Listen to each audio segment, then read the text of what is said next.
Tiga KKB tertembak di Ilaga, aparat klaim perusuh makin terdesak. Kontak tembak kembali terjadi antara aparat TNI Polri dengan anggota kelompok kriminal bersenjata ke distrik Ilaga, Kabupaten Puncak, Papua. Dalam kontak tembak pada Kamis 10 Juni tersebut, Kasatgas Humas Ops Memangkawi Kombes Pol Iqbal Al-Kudusi mengatakan, aparat TNI Polri menembak tiga anggota KKB pimpinan Lekagak Telenggen di Kampung Eromaga, distrik Ilaga. Kontak tembak tersebut mengakibatkan tiga pasukan KKB terkena tembakan. Informasi dari masyarakat dan hasil pantauan drone, kata Iqbal kepada wartawan Kamis 10 Juni. Iqbal mengatakan polisi telah mengidentifikasi bahwa dua anggota KKB yang tertembak itu bernama Tinggiter dan Manis. Sementara satu anggota KKB lain yang meninggal dunia atas nama Keminus Murib. Kelompok perusuh KKB ini sudah semakin terdesak klaimnya. Sebagai informasi, KKB adalah sebutan dari aparat TNI Polri terhadap kelompok milisi dari Tentara Pembebasan Nasional Papua Barat, Organisasi Papua Merdeka. Iqbal menegaskan, aparat akan terus melakukan upaya penegakan hukum di wilayah paling timur Indonesia tersebut. Diketahui dalam beberapa waktu terakhir konflik bersenjata di Papua tengah memanas. Iqbal menjelaskan penegakan hukum tidak hanya dilakukan kepada kelompok separatis pejuang kemerdekaan Papua yang melakukan serangan kriminal bersenjata, juga terhadap penyebar hoax. Upaya itu juga akan dilakukan. Negara tidak akan kalah dengan segelintir orang dengan hasrat politik yang menumbalkan masyarakat sipil dan menyebar teror di Provinsi Papua, Indonesia, ujar Iqbal. Kontak tembak antara KKB dengan TNI Polri memang tidak terhindarkan sejak awal 2021 ini. Situasi memanas usai KKB menembak mati Kepala Badan Intelijen Negara Daerah Papua, Brigjen TNI I Gusti Putu Dani Karyanugraha. Setelah itu pemerintah langsung mengambil sikap dan menetapkan KKB sebagai perusuh. Situasi eskalasi konflik bersenjata di wilayah paling timur Indonesia pun kembali mencuat beberapa hari belakangan. TPNP BUPM telah memperingatkan seluruh warga Indonesia yang bekerja di Papua untuk segera meninggalkan bumi cendrawasih. Ancaman itu dikeluarkan usai pihaknya menabuh genderang perang terhadap aparat TNI Polri secara terpusat di wilayah Ilaga, Kabupaten Puncak sejak beberapa pekan lalu. Sejauh ini CNN Indonesia.com belum dapat mengkonfirmasi kepada jubir OPM mengenai kontak tembak dan korban yang jatuh di Ilaga tersebut.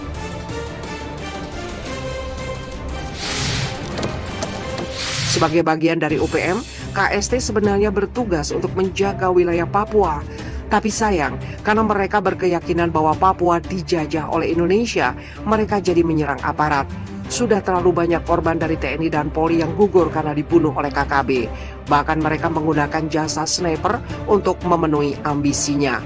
Oleh sebab itu, KST wajib diberantas hingga ke akarnya karena pengkhianat akan terus berusaha untuk memberontak dengan segala cara, termasuk kekerasan, sehingga akan sangat membahayakan posisi warga sipil di bumi cendrawasih. Mereka jadi berada di bawah ketakutan dan tidak bisa beraktivitas dengan bebas jika ada ancaman dari KST.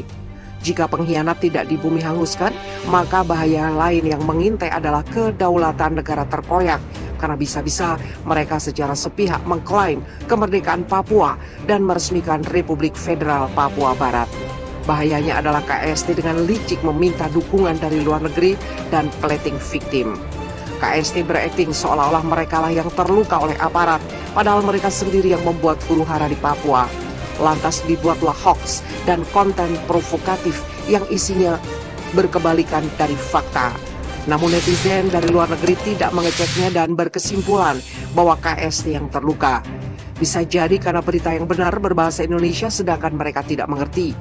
Jika hal ini dibiarkan akan sangat berbahaya karena nama baik Indonesia dipertaruhkan. Oleh karena itu, pertarungan dengan KST tidak hanya dilakukan di dunia nyata, tetapi juga di dunia maya. Tim Cyber Polri bisa memantau berita hoax atau konten provokatif mana yang diluncurkan oleh KST, lalu meminta Google untuk menghapusnya, karena terbukti itu palsu. Pemberantasan KST makin intensif dengan mengutus Satgas Memangkawi untuk meluncur langsung ke Kabupaten Puncak. Di sana memang daerah rawan konflik dan sudah sering ada serangan KST, baik kepada warga sipil maupun aparat.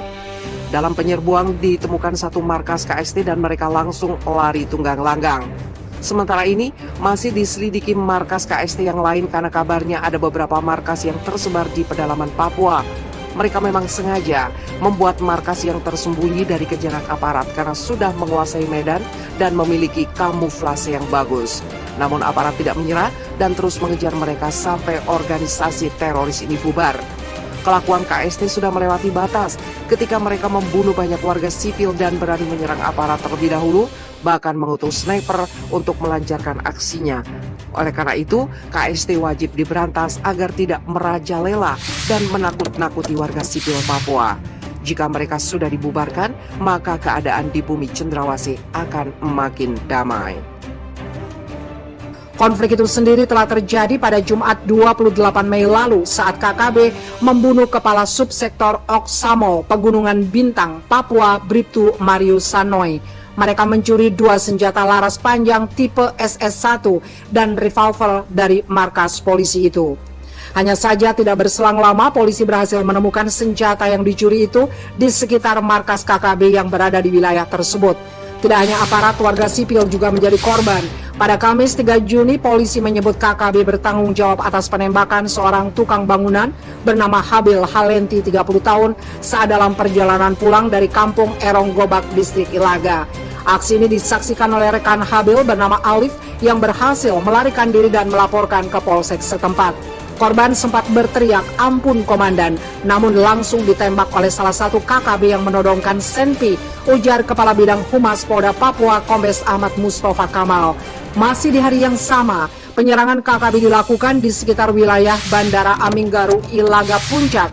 KKB diduga membakar sejumlah fasilitas bandara hingga memicu kontak tembak dengan Paskas, Kop Pasukan Kas TNI AU. Kejadian itu berdampak pada kebakaran menara di kantor unit penyelenggara bandara udara dan kantor Airnav di Ilaga, Kabupaten Puncak, Papua. Namun tidak ada korban jiwa dalam kejadian itu. Terakhir, polisi menuding bahwa KKB bertanggung jawab atas penembakan keluarga Kepala Desa Nipur Lema Petianus Kogoya di wilayah Ilaga.